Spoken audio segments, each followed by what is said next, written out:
బాబు సర్కార్ వాలంటీర్ల వ్యవస్థకి ఆల్టర్నేటివ్ విషయంలో మాత్రం ప్రయోగం చేయబోతోంది. ఇందులో సామాజిక పింఛన్లను గ్రామ వార్డు సచివాలయాల ఉద్యోగుల ద్వారా పంపిణీ చేయాలని నిర్ణయించిన ప్రభుత్వం తాజాగా అందుకు సంబంధించిన మార్గదర్శకాలను విడుదల చేసింది. ఒక్కో ఉద్యోగికి తాము పనిచేస్తున్న సచివాలయం పరిధిలో గరిష్టంగా 50 మంది పింఛన్దారులను కేటాయిస్తారు.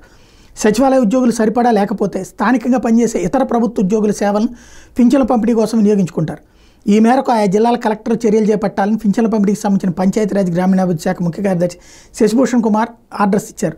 గ్రామ వార్డు సచివాలయాల ఉద్యోగులు ప్రతి నెల 1వ తేదీ ఉదయం 6 గంటలకు పింఛన్ల పంపిణీ ప్రారంభించాలి. అదే రోజు అత్యధిక మందికి పంపిణీ చేయాలి. 1వ తేదీ మిగిలిన వారికి 2వ తేదీ కల్లా పింఛన్లు అందేలా కలెక్టర్ చూడాలి.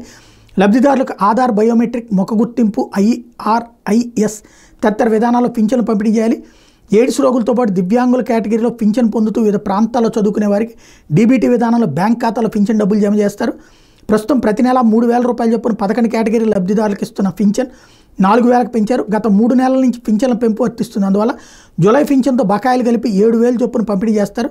దివ్యాంగులు, కుష్టు వ్యాధిగ్రస్తుల పింఛన్ 6,000కు పెంచి పంపిణీ చేయబోతున్నట్టు ఈ ఉత్తర్వులో పేర్కొన్నారు.